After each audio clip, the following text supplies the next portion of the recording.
Thank you all for joining us for today's session, How to Build an Audio Description Strategy That Actually Works. My name is Noah Pearson. I use he, him pronouns, and I will be moderating today's webinar. And with all that taken care of, I'd like to welcome one of 3Play's very own, Eric Ducker. Take it away, Eric. Awesome. Thank you, Noah. I may call upon you to help out as we continue to monitor the chat and I ask for some audience participation. But so don't fall asleep, Noah. Will Um, do. we're excited to kind of start on this next installment of our Countdown to Compliance series. You have probably seen me in the previous episodes of this series talking about captions, talking about how schools are addressing Title II compliance, and we've also kind of touched on kind of how we're building solutions to support our customers. Today is all about audio description. This is probably top of mind as we get closer and closer to the date in April. What are we going to do? I'm starting to see schools really actually take and put a concerted effort into closed captioning, and that's a good step in the journey. And now we're going to be talking about audio description, what's going to work, and what tools like 3Play can help you actually execute against this strategy. So, as Noah mentioned, I'm Eric Ducker. I identify as male. I'm in my mid 30s, brown hair, and I've been at 3Play Media for over 4 years now, and I represent kind of our product marketing, product strategy here at 3Play. I have the privilege of talking to many, many customers, some of which were probably on this call right now. We've dug deep into their specific needs around audio description and captions. And really, my opportunity here is to present in an aggregate what we're hearing in market and how we think schools can really take a defensible, strategic approach to supporting their audio description compliance against the Title II backdrop. So, what we're going to cover today are a few things. We're going to start with the basics again. I think this is always really important. We never know exactly where people are in their journey around audio description. So we'll start with the requirements, today's agenda, the requirements, and then we're going to go through kind of what we call an audio description decision framework, and then how to bundle that all into a scalable strategy. And then, of course, we'll have time for some questions at the end that Noah will come back to help us with. All right, so let's get started. We mentioned this at the beginning. You have captions. Now what? Captions are typically the first step of a journey towards really accessible video and specifically meeting the level 2A compliance standards. But remember, the Title II deadline, April 24th, 2026, is fast approaching. We are in March now, which means what's next? April. So this deadline once again kind of triggers this law going into effect, which is going to require audio description and closed captions as it's referenced in the WCAG 2.1 Level AA guidelines. And um, once again, it doesn't mean that everything happens on April 24th. It just means that it becomes an effect and people can now take action if you are not adhering to some of these compliance standards. So, what is audio description? Audio description is fundamentally a verbal depiction of key visual elements in video and is implemented as a secondary audio track, typically. And it's meant to be a narration. It's an overview of what visuals are happening in this video that are important to understanding this video as if if I were low vision or blind as a user of this video. So taking that into account, we know that this is important. How do we know if it's necessary? Because if we look at the definition of audio description, it talks about important, prioritized elements in the video. So determining when audio description is necessary and how to implement it at scale, especially when we're talking about lecture content, hundreds of thousands of minutes across campuses, how are we going to scale this without making it complicated?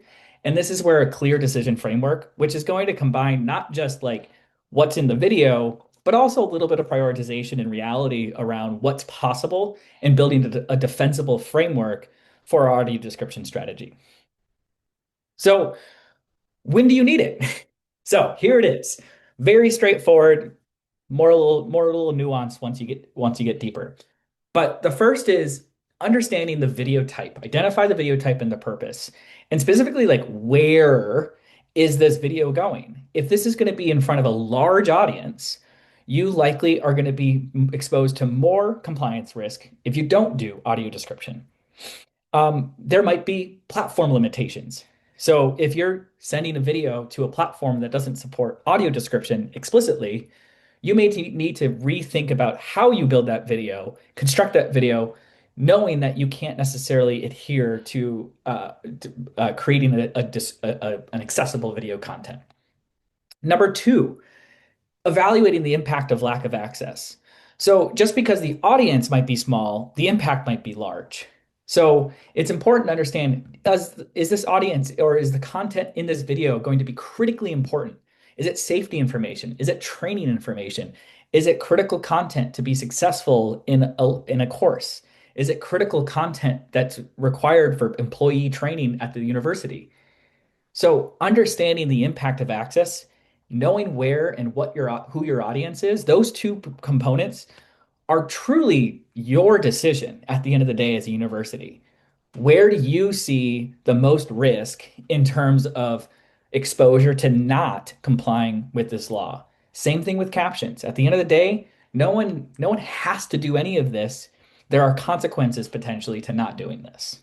So then the third step, once you've decided, yes, yes, yes, we are going to go, we want to evaluate the last step, which is, okay, does the content itself allow for audio description or does it need audio description? So nothing to do with the outcome of it or the purpose of it, but is the video designed in a way that requires audio description? And we'll talk a lot more about that part throughout this presentation. But ultimately, what we're trying to do is determine if critical visual information is properly verbalized throughout that video. Okay, so let's go into each one of these a little bit more deep. So first off, identifying the video type and purpose.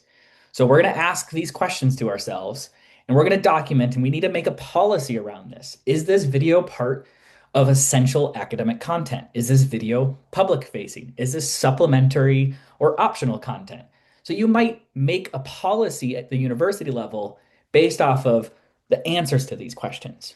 You may say, I really want to be accessible and I want to make sure that I continue to improve my accessibility of my video strategy, but I just can't budget. I can't afford to do it in a scalable way.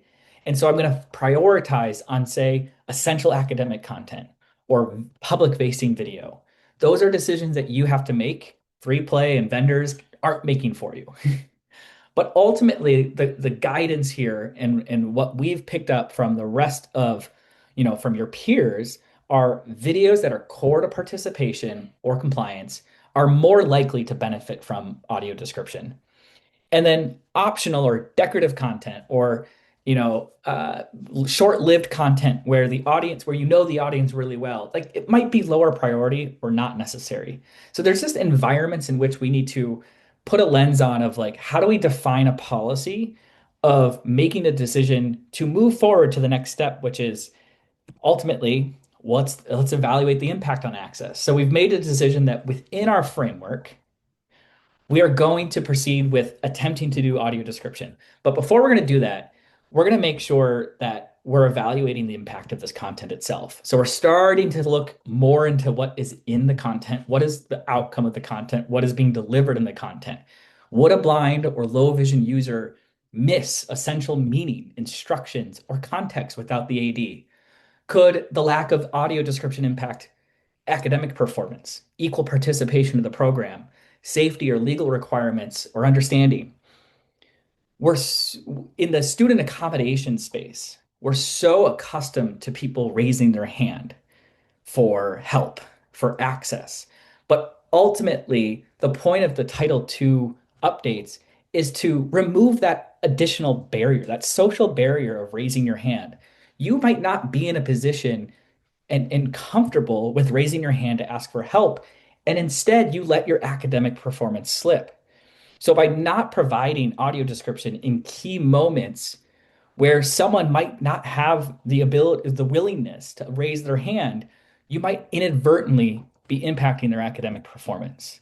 So it's really important for us to think about it not from a binary, yes, they raised their hand or they did not raise their hand, but how do we make sure that access is just expected and continuously improved? There's no end point to good accessibility. It's a journey. It's a framework. It's a mental model of how do we produce digital content in a way that's accessible to everyone who might be interacting with it.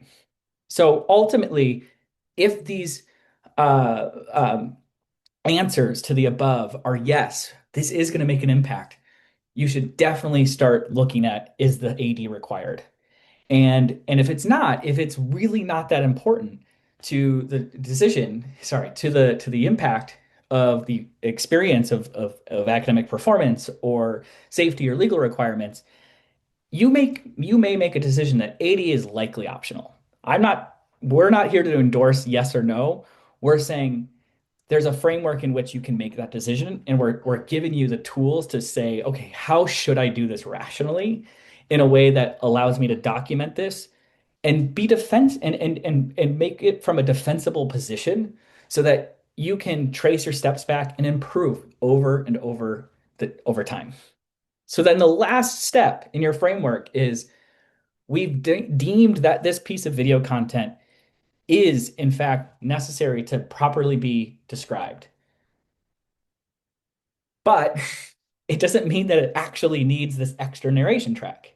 So this is where most people, I believe, get hung up from my discussions with customers and prospects and people across the ADU industry. How do I determine if critical visual information is verbalized without watching every single video? And so that question is so broad and so complex in the sense that how am I supposed to sit there and watch 100,000 hours of video and choose which videos to go through and do audio description? And I also don't have budget to do 100,000 hours of audio description. So before we get to how we might be able to support you there, let's ask those questions at the micro level, the individual video level. Does the video contain information that's conveyed visually, that's not spoken out loud? So this is charts, graphs, diagrams, demonstrations or experiments, text on screen. If you're paying close attention, you might realize that I'm trying my best to verbalize every single piece of text on screen that's relevant to understanding this presentation. I like to call it drinking our own champagne. Uh, it's a positive spin on eat your own dog food, but it's critical for us to think like that and present in that style as much as possible when we have control over that. So if these things happen, we know that there's charts, graphs, diagrams, text on screen. The guidance is likely audio description could be needed. But as I've kind of gone through this presentation, you'll probably see that this presentation may not need audio description because I've covered nearly, if not all, of the text on screen that's relevant to understanding this presentation. Um, and so how do we kind of measure that and how do we provide the tools so that you individually don't have to go through every single video manually? And is there a way to do that? And we'll talk about that, but I want to keep moving on this kind of strategic framework. So before we move forward, I want to do a couple samples, one for me to take a break from speaking, but I want to just have an open discussion. Feel free to pop in the chat. What do you think? Does it need audio description? Does it not need audio description? So I'll play a little bit of each clip. And Noah, this is where I need you to probably read aloud some answers. Here we have the Mount Lionel shrew doing the one behavior that it does best, eating. So this is the first ever footage of a Mount Lyell shrew alive, and we captured it just last fall.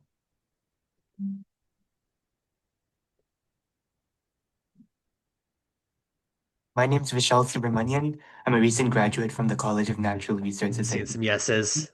and I specialize in wildlife photography. Hi, To get my to name is Jonathan maybe. Hare, and I'm in my third year here studying integrative biology with an emphasis on ecology, evolution, and organismal biology. So here we can see the way that it's devouring this small cricket. They would eat basically any insect we would place in front of them. I guess they were. All right, I'll pause there. Noah, what do we, you said a couple yeses, a couple Mostly, maybes. mostly yeses. We got a lot of yeses, a maybe, a definitely. Oh, and a couple no's. Okay. It's a little Okay. bit of a mix, but primarily yes. Yeah. So this is a great example of just it is so challenging to know exactly whether or not this would warrant audio description. And so it's up to you at the end of the day as an organization to make the decision. But let's talk. We're going to show a couple more examples, and I'll get to my point here. But I want to show a couple more examples. Okay, so something more cheerful, the US states. The states are an important part of the framework, and the states do their own thing. The map shows the states, 50 states of the United States, by color to represent, by different colors to represent, they all have different laws. All right, Noah, what do we get there? Mostly no's. Let's Okay. see. They're explaining what is shown and they are introducing themselves. So yeah, mostly no's on this one. Yeah, and this one is a little bit tough because it's just a clip from a broader video, but I think illustrates actually a good example of a presenter, even with a chart or a graph like the map of the United States that's shown in this image, or still now. She's doing what she can to describe everything, because she's speaking with this mindset of how do I make sure that this content is described with my dialogue as opposed to coming back later and using a narration track on top of it. So this is an example of like we would probably, see from a mathematical perspective, when we get to kind of how we score and evaluate audio description needs, that this would fall under the maybe you don't really need to do audio description here, because if we started doing audio description on this, there's a lot of redundancy that would start to be introduced. So one more example. And I'm going to skip around on this video just a little bit, because there's some really, really good spots and then some interesting questions.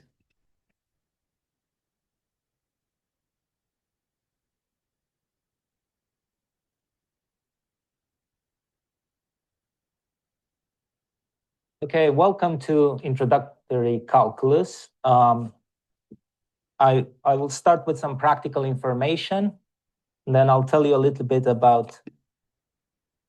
I'm going to skip ahead just a little bit because he does a, there we go.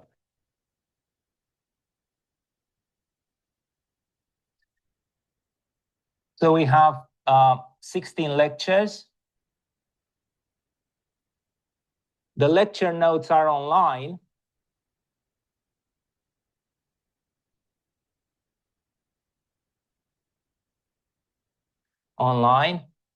These are the lecture notes. These were written by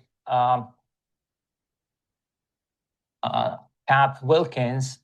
She taught this course for a few years. The derivative of f, which is 2x times minus cos x dx. This is minus x squared cos x plus 2 times x cos x dx. All right, I'm going to pause. Noah, what do we got for responses on this one? This one it seems a little bit more mixed. Definitely getting some yeses, a few no's. Some people say they need more context. So yeah, it's a little bit more of a mixed bag here. Yeah, so I'll point out a couple things that I think this professor particularly does well, which is as he is writing, he is speaking everything out loud. And so there's not really anything more to describe as he is just writing on the board. One of the things that's interesting is that there is an intro video or an intro to this course that is definitely not described. You could argue because in the video title on the platform that you play back, it has those details, so they are available for a user. You could argue that that intro video is not even necessary. It doesn't really add any value. You already know that you're clicking into this video that's talking about this intro to calculus class and derivatives. So there's a lot of kind of questions around this, I would say, but arguably, this is actually a really, really good example of a professor lecturing in a style that is favorable to both for all students of varying ability. So those are the kind of the three examples. One of the things that that I'm trying to explain is at the end of the day, audio description and compliance is really about like the level of risk and exposure that you're really willing to take on.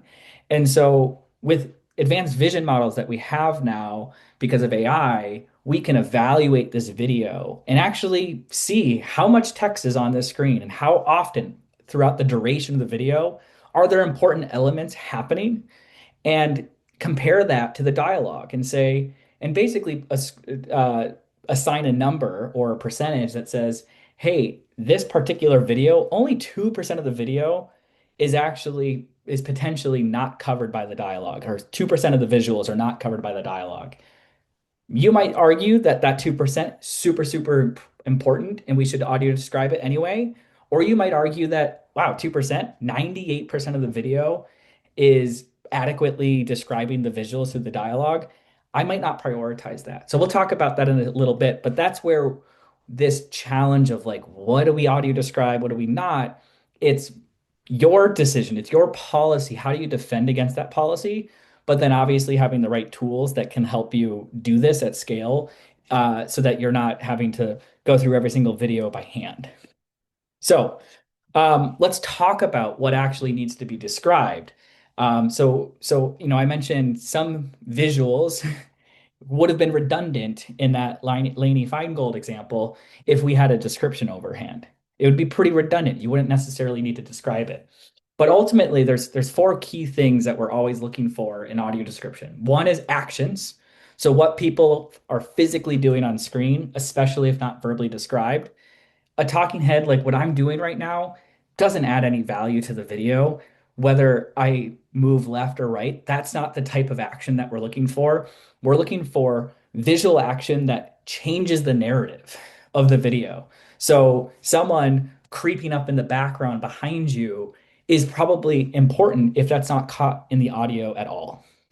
Characters, who is on screen, the relevant expressions or body language when it matters to understanding. So once again, I'm not doing much. I'm not very dynamic in how I'm presenting. I'm not going around my room here. I'm staying within the frame of my screen. Not much has changed too much. And any reaction that I do have, I'm trying to verbalize anyway, so that it's not being misconstrued differently, or being interpreted differently. Scene changes. So transitions, location changes, significant setting details. You saw in the classroom. That whiteboard moving from panel to panel, probably not that important. The whiteboard's huge. The whole point of that whiteboard is that you're going throughout that section and you just need more space. If that lecture were to move to a different classroom with a different environment where they're now outside and they're showing things outside, that would constitute a scene change. But sitting in a classroom where you're just going through the whiteboard, the key is really actually what is being written on the whiteboard. So kind of going to on-screen text. So anything written on the screen that conveys meaning that isn't already read aloud, that's what you're going to be focused on. Especially think about the purpose of a lecture. You're listening, you're reading what's being written and what's being put in front of you.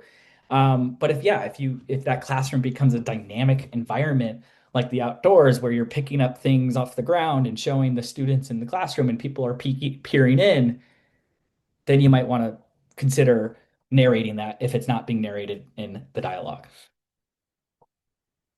Okay, so creating audio description it can be challenging too. This is a good example of a video where there isn't a lot of space where I'm not speaking. I'm having to do some pauses just to breathe, but ultimately there's not a lot of space for a narration to come overhead and narrate. So before we even consider the concept of standard versus extended description, the first thing is we're building descriptions against really a style guide that is agreed to upon national and international regulations so that we have a consistent language about how we're describing content. So the keys are accurate. Sorry, the DCMP description key. So if you want to look that up, go to the dcmp.org, I believe, and they have a full write-up of everything here. But at the highest level, you're looking for accurate descriptions. So not using subjective descriptors in the description. It's not about like, does that person look good or not? It's about accurate. It's about that person is there in the screen. It needs to be consistent. So if you refer to a character at time 0 and time 30% into the video, that should be a consistent description of that individual, unless there's a fundamental change to their appearance that is important to the meeting. Prioritized. This is the most challenging aspect. How do you prioritize what makes sense?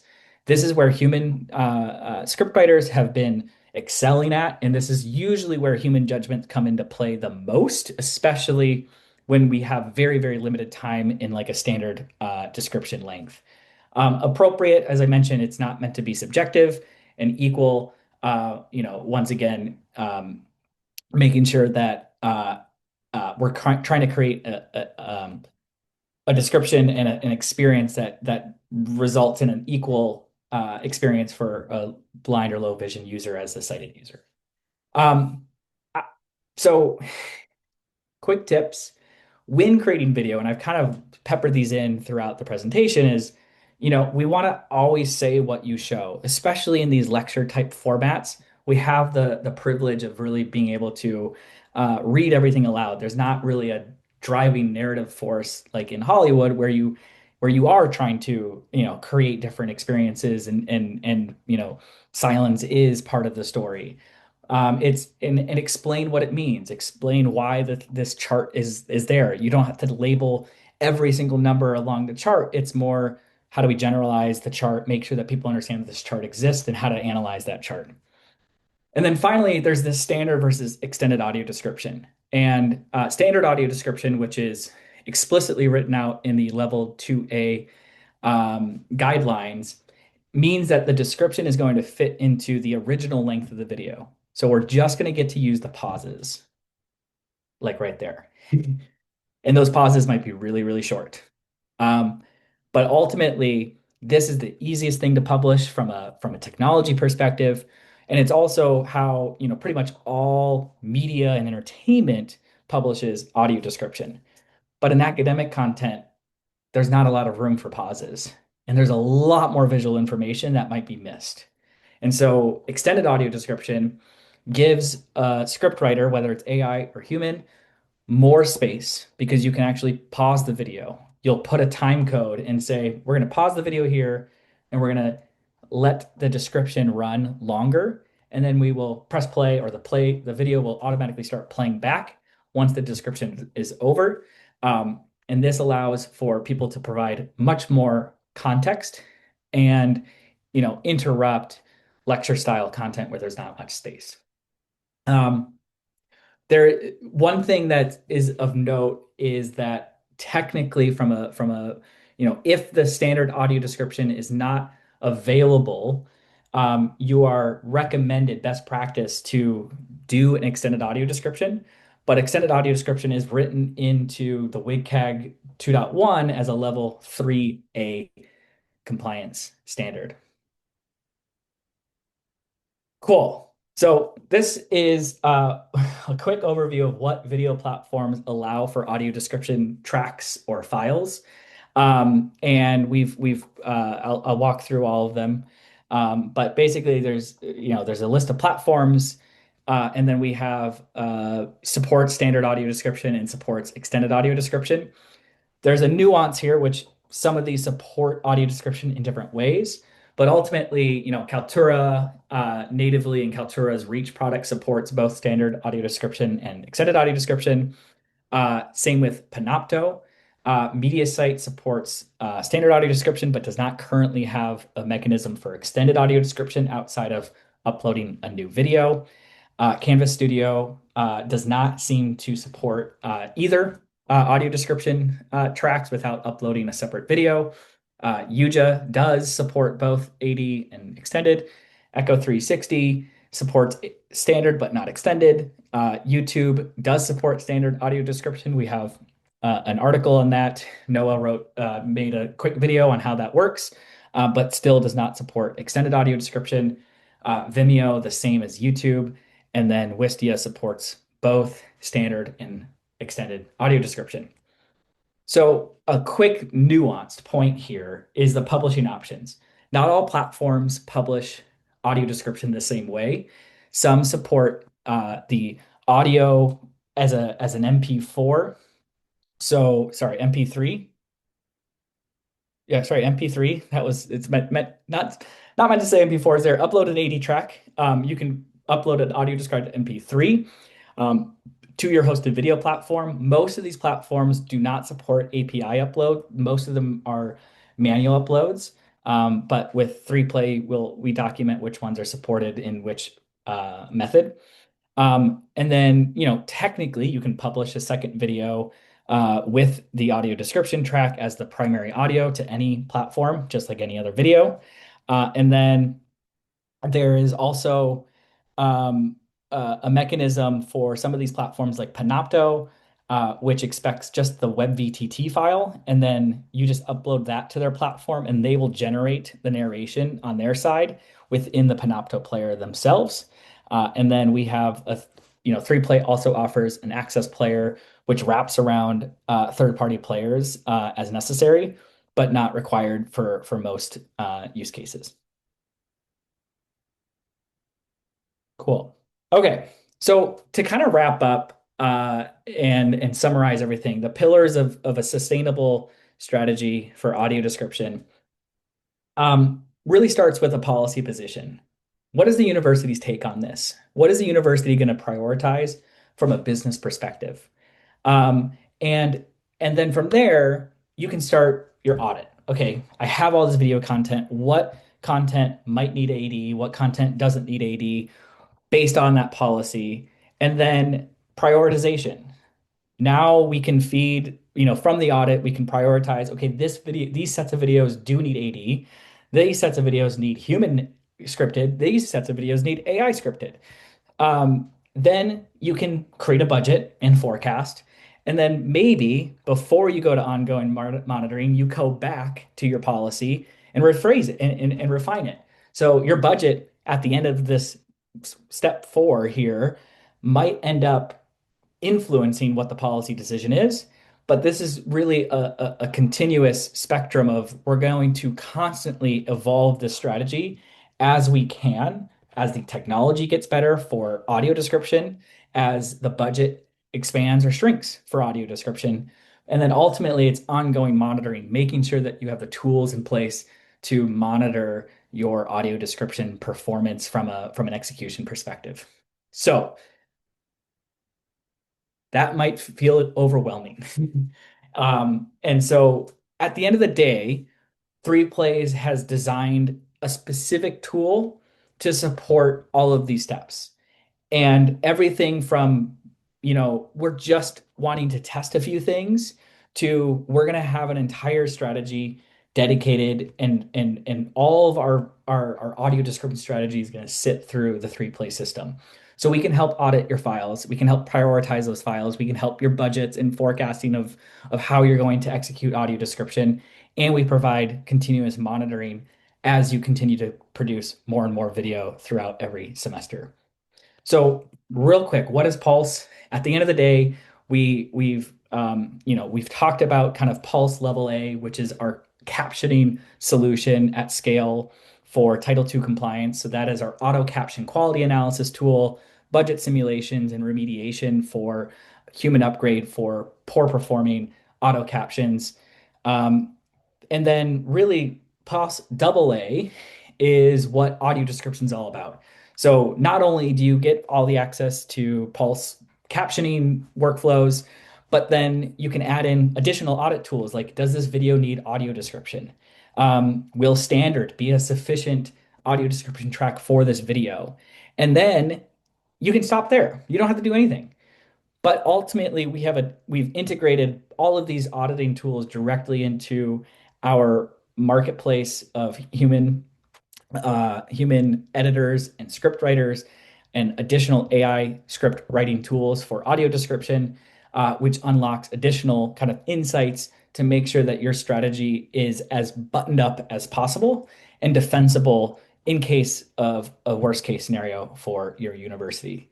And these things can be purchased in a bundled way or purchased a la carte, depending on your journey in terms of audio description. So ultimately, there's a couple things that would be worth this audience maybe testing, especially around does this video need AD? And so my offer to you is email me. Email me, send me a video, send me 2 videos, send me 5 videos, and we'll run a quick analysis on your audio description needs, and we'll send that back to you, and we'll have a conversation. But it's really easy, nothing, no payment, just test our AD models. So just send me an email, and we can go from there. If you feel like you're ready to do a lot more, obviously you can request access to Pulse, which is on the left side of the screen in a QR code. But any other questions you might have that we don't get to in this presentation, you can always reach out to me at Erik, ERIK, at 3playmedia.com. 3 as in numeral 3, PLAYMEDIA.com. And then, of course, get in touch with me on LinkedIn as well. But I'm going to hand it back to Noah. And I know that there's probably either lots of comments or lots of questions, but I have turned an eye away from that to focus on making sure that we get this content through. Yes, we definitely have gotten a lot of questions. So yeah, again, if we aren't able to get to it, just make sure to send Erik an email.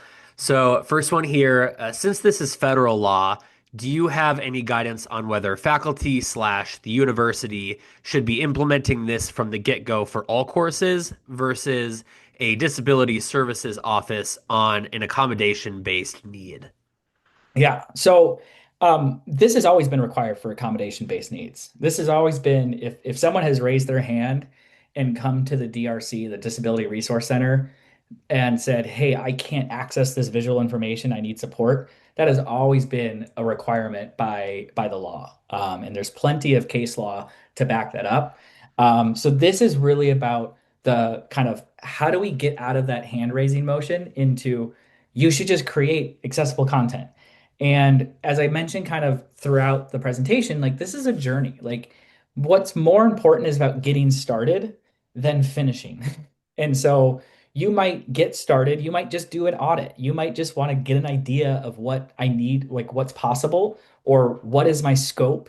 And then you might start chip away. And it could take a while. But ultimately, the schools that don't do anything, that don't get started, are going to be in the least defensible position if something were to hit the fan with regards to any legal ramifications. But ultimately, our guidance is like just get started. Like you can do 5 videos. Just get started doing something so you can like get a feel and start building a plan and a budget beyond for faculty and the entire campus. Awesome. All right, next question here. Do videos with audio description still need closed captions? If the original video had captions, will a new caption file need to be created?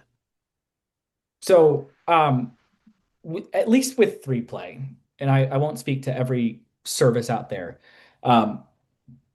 captions are kind of a building block to good audio description. So there's no like closed caption is a separate accommodation for video. Those can be generated through automatic speech recognition. Those should be, evaluated for quality, but ultimately a real accessible caption is going to be reviewed by humans and confirmed, 99+% accurate. The audio description is a completely separate accommodation that is just that narration of key visual elements that are happening in the video that are not covered by the dialogue. So they are mutually exclusive services. Great. All right. When audio description is done by humans, what type of file is used? Is it an SRT file or something different? So the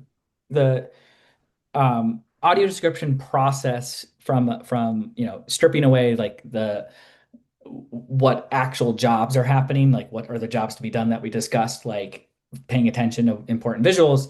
The function of it is you send a video and we deliver a narration track as an MP3, an MP4, or we can do just a script. We can deliver just the Word doc or VTT file back. Depending on where you're publishing that audio description, we just automatically produce the right, the specific file type you need. But ultimately, audio description is meant to be delivered as an MP3 file that is a secondary audio track in a video file. Awesome. All right.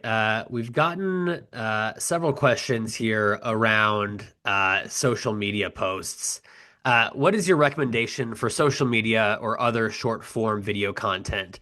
Does that type of content need to be described, and how can it be published? Yeah. So this is where I think you have the most control on the actual production of the video. So, lecture capture, all of the content that sits kind of inside, the walled garden of the LMS is a little bit more out of your control. But social media, if you're publishing to, a platform not named YouTube, you likely have to just publish that single video option and then potentially give a secondary option as like a link to an audio description version. But ultimately, the best practice is build video that doesn't require an audio description narration. So don't make, silent videos with a bunch of caption text over it, with nothing to support it. I know we all love having to read video content while we're, silently on the train, but ultimately we do need to make sure that we also have the audio track cover, the visuals in a social post as well. The But ultimately, YouTube does support standard audio description as an option. So if your video, can be sufficiently and adequately described through a standard audio description track, there's very, very, very few excuses to not have that published to a YouTube video at this point. They've made it broadly available for any kind of account in good standing. All right, awesome. Thanks for answering those questions. Unfortunately, that's all we have time for today. Huge thanks to Eric for giving us an awesome presentation, and thank you to our audience for joining us and asking great questions. Thanks again, and I hope everyone has a great rest of your day. Bye-bye.